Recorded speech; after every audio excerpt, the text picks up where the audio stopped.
This is Jen Armstrong from Adore Redecor. I've got a special treat for you today. I am outside the American Swedish Historical Museum in South Philadelphia. So this American Swedish Museum is actually one of my favorite museums in Philadelphia. I'm part Swedish. I've been to lots of events here. And I'm going to have a sneak peek at the new exhibit looking at how Nordic design has influenced the past 100 years. We're talking to Brett Peters, the curator, who's an expert about telling stories behind the objects. Let's go inside. We're going to sneak into the exhibit. I'm the curator of the American Swedish Historical Museum, which means that I'm in charge of exhibitions, collecting items, and then interpreting them and displaying them. So you're standing right here in what will be opened on Saturday as From Taste to Tech, 100 Years of Nordic Impact and Innovation in the United States. The exhibit focuses on the last 100 years of Nordic impact in the US. It focuses on everything from ABBA to IKEA to Hollywood to, of course, the mid-century modern furniture movement and flocking to this specific style as people went to the suburbs during a wave of post-war optimism. And that's reflected in all these bright colors. Yes, absolutely. Here. So bright colors, and we'll have a display of furniture, mid-century modern style, but modern production. We'll have a display of Marimekko dresses. Of course, a display of mid-century modern tableware and kitchenware, specifically Husqvarna, Kleifstrom, and Dansk. These items will all ideally coalesce to tell a story of larger impact. Most people did have one of these types of items in their home at any given point, not only because they were so popular, but because they were so utilitarian and so just exceptionally made. Dansk is still popular today. Husqvarna and Kleifstrom, not as much. And the Husqvarna piece, that white and blue kind of rooster pattern there, and the Kleifstrom, that green and white over here, really mid-century modern striking designs. That one, of course, has a display of fake meatballs in it. And where are the meatballs from? The meatballs are from Amazon. We acquired items for the display both on loan and via object donation. So we had a lot of people donate artifacts to the larger museum collection. That helped me to bridge gaps in our collection. Our collection is very strong in early 19th century and late 19th century and early 20th century items. It wasn't very strong when it came to World War II and this mid-century modern style, both in tableware and otherwise. Now it is. We also put out several calls for objects, got about 30 or 40 items on loan for the show, which is absolutely fantastic. We acquired several really prominent pieces for the collection, including a pair of Greta Garbo worn shoes that are actually part of our permanent collection now, several ABBA records, as well as different musical items, as well as lobby cards from Ingmar Bergman films. Those are pretty exceptional.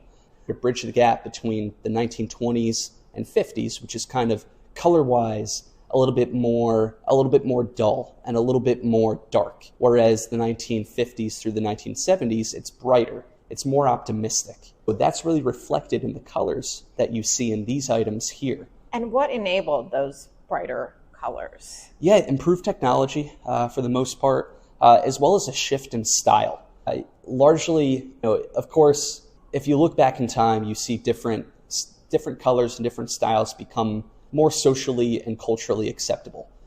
In that kind of Victorian period of the late 1800s into the early 1900s, that kind of 1910s through the roaring 20s, you had a kind of darker aesthetic, more gloomy, and it became more optimistic after World War II.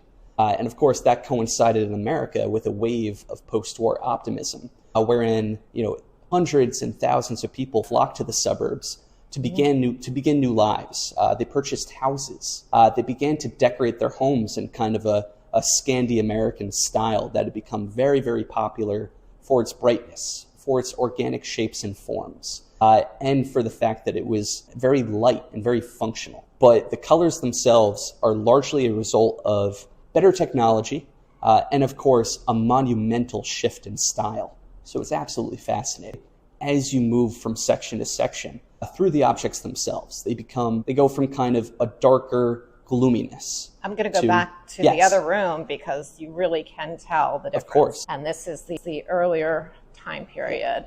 A lot of earth tones, darker earth tones, a lot of kind of darker colors to larger, brighter pops of color. And then as you move into the later quarter centuries, it gets brighter still, and then of course back to moody. So you can see shifts in time, and of course these shifts tend to stay a while, but it's really cool to explore. Right, and these are the Greta Garbo shoes you were talking about? Yes, and those are, I think, a real anchor for this specific section, meaning that we couldn't really tell the story of this section without those shoes. As far as Greta Garbo items go, those are exceptional. They're from her estate, and we know for a fact that they were hers. And we know for a fact they were worn because you can actually see feet prints and indents in the shoes. Yes, they are. Cool. They're only worn once or twice. They probably weren't worn multiple times. She was a fashion icon, so no doubt a lot of clothes. Something else that I'm really happy with the exhibition that we were able to do, we're able to get a number of different items from that kind of top and pop era from the 70s and 80s, both on loan and via donation and via purchase. So these ABBA records here are really, really, really fascinating. We also have an ABBA behind the scenes backstage pass, original from 1979. Those are not easy to come by, as well as an ABBA cash voucher. How did you get the ABBA backstage pass? eBay. Of course, everything's on eBay. Yeah, and what's funny, as a music curator, typically you want to go through individuals that have had items for a number of years in their private collections, but eBay is a great kind of way to get items through a secondary market. I have a particular affinity to ABBA because I lived with my family when I was little in Sweden in 1974 and 75, and 74 was the year they won the Eurovision. Of course, released Waterloo. We have the record up here, and that's a really incredible piece, and we're really happy to have it. Of course, later you have Roxette, Ace of Base in Europe, kind of taking the stage as well, kind of taking the torch a little bit from ABBA. Gotta love the hair styles. Oh yeah. That's Very something. 80s. Yeah. Very 80s. So it's really interesting. These displays really came together, so I'm really proud of what we've done. I think the exhibition will be a lot of fun. We really did a crash course of 100 years in 4 different sections, and it's not easy to do, but I think we really kind of captured the relevant stories and the most impactful stories among them. The exhibition will run from April 25th, this upcoming Saturday, through February 27th, 2027, for just about a year. And as a little bit of a sneak peek, I'm standing in front of a Saab car bumper and other associated Saab items. Saab was a popular manufacturer of automobiles and planes in the 1900s through the early 2000s. Saab today is an incredible collector's item. People love it. And I think that we've gotten a few people coming through the display so far, just kind of magnetized to this section specifically. These items are all on loan from the Sports Car Service down in Wilmington, Delaware.